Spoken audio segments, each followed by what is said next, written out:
Ada Habib begitu. Untuk cari dunia, untuk jualan agama, itu namanya kera-kera persorban. Kalau ada ulama kayak gitu panggil kiai monyet, guru monyet. Ada Habib begitu, Habib monyet. Ada Habib pendusta, ada Habib munafik, ada Habib pembohong, ada Habib yang senang, kaya, makmur, kenyang, sejahtera di saatnya rakyat kelaparan, rakyat susah, rakyat menderita, pengangguran semakin banyak, utang semakin banyak, pengangguran semakin banyak, memberikan janji-janji palsu kepada rakyat. Ada Habib yang kenyang di saat rakyatnya kelaparan, ada Habib yang senang di saat rakyatnya susah, menderita, mati kelaparan. Ada Habib seperti itu, wajib untuk diturunkan. Maka saya sampaikan pada malam hari ini, wahai Prabowo,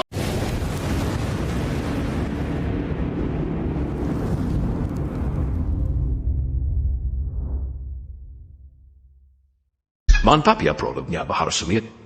Ada kiai monyet, ada ulama monyet, ada Habib monyet yang kemudian bersenang-senang di atas kesengsaraan masyarakat, yang bermewah-mewahan di atas kesengsaraan masyarakat. Siapa maksudnya Habib monyet itu siapa? Yang kayak gini bukan? Senang-senang di atas penderitaan rakyat. Astagfirullahaladzim. Lalu kita akan lihat nih, Bahar Smith mulai menyerang, dan kemarin saya lihat dari Rizik Syihab mulai menyentil Pak Prabowo ya. Kita coba cek bagaimana sosoknya dia akan memimpin masyarakat di dalam gerakan sosial untuk melawan saya yang akan pimpin. Ini negara milik kita semua. Coba kita cek dulu sama-sama ya. Malam tahun baru besok bukanlah malam tahun baru kita umat Islam. Itu adalah malam tahun baru orang-orang sebelum kita, umat sebelum mereka. Akan tetapi di Indonesia yang paling banyak merayakan malam tahun baru, yang paling banyak merayakan hari Valentine. Lihat malam tahun baru, yang paling banyak keluar, yang paling banyak maksiat, mabok-mabokan, istahalla zina wa istibahal khumur wa darubu bil ma'azif. Mereka zina seperti perbuatan yang halal, mereka halalkan zina, khamr mereka perbolehkan seakan-akan itu bukan hal yang tabu, bukan hal yang haram. Mereka memainkan musik-musik yang membuat lupa dan lalai kepada Allah. Mereka ikuti kelompok-kelompok sebelum mereka. Nah, yang paling banyak nanti besok bermaksiat, melacur, yang berjudi, yang khamr, yang narkoba, yang mabok-mabokan di Indonesia bukan putra-putri Kristen, bukan putra-putri Buddha, bukan putra-putri Hindu, tetapi putra-putri kita umat Islam yang paling banyak besok akan berbuat maksiat, berbuat dosa di tanah Indonesia, merayakan tahun baru yang bukan tahun baru Islam, saudara-saudara. Ini kenyataan. Maka yang dalam Al-Quran Allah mengatakan, walan tarda ankal yahudu walan nasara hatta tattabi'a millatahum. Allah nggak bilang hatta tattabi'a dinahum. Yahudi, Nasrani tidak akan ridha kepada kalian sehingga kalian mengikuti ajaran mereka. Allah nggak bilang sehingga kalian mengikuti agama mereka. Karena bagi para musuh-musuh Allah, kita harus masuk ke dalam mereka, bertasyabuh, menyerupai, mengikuti ajaran mereka, adat istiadat mereka, budaya orang kafir, adat istiadat orang-orang kafir. Man tasyabbaha biqaumin fahuwa minhum. Siapa yang menyerupai suatu kaum, maka dia sama dengan kaum tersebut. Oleh karena wasiat saya pertama bagi orang tua, tahan putra putri kalian. Sekalipun besok mau pergi, pergilah ke majelis taklim di Jakarta. Besok Kiai Munawir Asli bikin acara istighosah, isti'anah seperti sekarang. Tadi saya di mobil menyimak semua yang telah disampaikan oleh guru kita, bahwasanya dengan adanya puncak berzikir ini bukan berarti merayakan tahun baru, tetapi kita beristighosah, beristi'anah, memohon kepada Allah agar Allah memberikan ampunan, penjagaan di puncak ini, yang dimana di sini paling banyak tempat berkumpul orang berbuat dosa dan berbuat maksiat kepada Allah. Karena jikalau beberapa orang telah dulu, Sayyidatuna Aisyah yang tadi dibilang saya katakan itu, istahalla zina wa istibahal khumur wa darabu bil ma'azif, itu sahabat nanya kepada Sayyidatuna Aisyah, wahai Aisyah, kabarkan kepada kami apa penyebabnya gempa bumi. Cianjur dekat dari puncak, saudara-saudara. Kemarin ada gempa bumi di Cianjur, dijelaskan Sayyidatuna Aisyah, tidaklah akan terjadi gempa bumi zalzal, gempa bumi tidak akan terjadi kalau tidak orang-orang mereka menghalalkan minuman keras. Istibah al-khumur, istibah itu menganggap minuman keras perkara yang biasa. Wa istahalla zina, menghalalkan zina. Wa dharabu bil ma'azif, mereka memainkan musik-musik yang lahun, membuat lupa dan lalai kepada Allah Subhanahu wa taala. Yang terakhir, saudara-saudara, tadi guru kita menjelaskan tentang bagaimana musyawarah. Saya dengarkan dalam mobil. Nah, saudara-saudara, Nabi Allah Adam alaihissalam, Nabi Adam pernah berkata, idza aradtum an fi'la syai'in faqaddimu thalathata asya'. Hei umatku, hei anak cucuku, hei sekalian manusia, kalau kalian mau melakukan perkara apapun, hal apapun, sebelum melakukan hal itu, perbuatan itu, perkara itu, hendaklah dahulukan 3 perkara. Salah satunya istasyirul akhyar, bermusyawarahlah dengan orang-orang soleh, bermusyawarahlah dengan orang-orang baik. Sebab andaikan dulu aku bermusyawarah dengan malaikat di dalam memakan buah khuldi, pasti malaikat akan memberikan petunjuk kepadaku, ijtihadnya, ra'i pandangannya, jangan aku makan, karena itu bisa membuat aku keluar dari sorga. Sayangnya dulu aku tidak bermusyawarah dengan malaikat. Jadi begitu pentingnya musyawarah. Yang ketiga, tentang korupsi. Saudara-saudara, saya dari dulu setelah ceramah masalah korupsi, kalau masalah korupsi, ya imam, tidak ada tawar menawar. Bagi saya, siapapun yang korupsi, maka hukuman yang paling pantas adalah hukuman mati, saudara-saudara.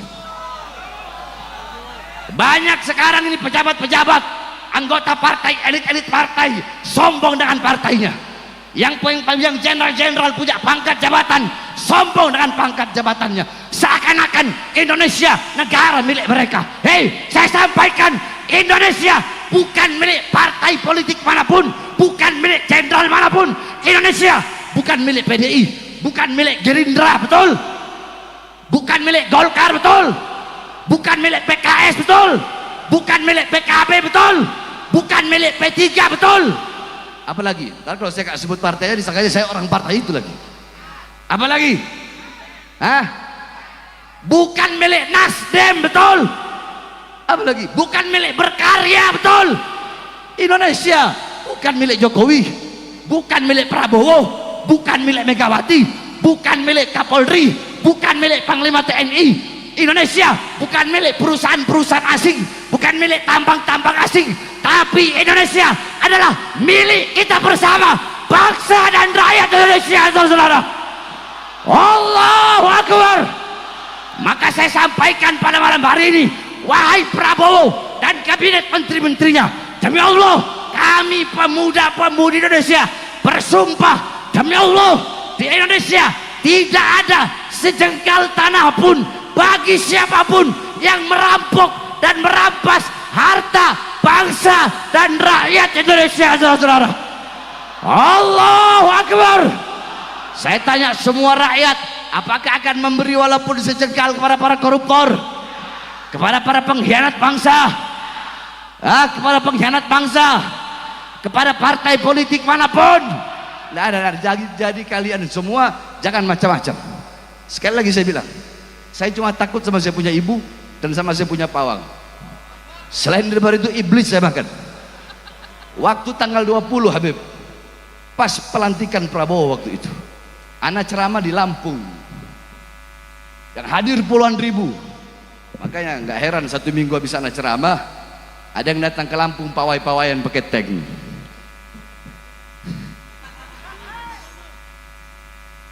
Waktu itu 20 Oktober pas pelantikan presiden.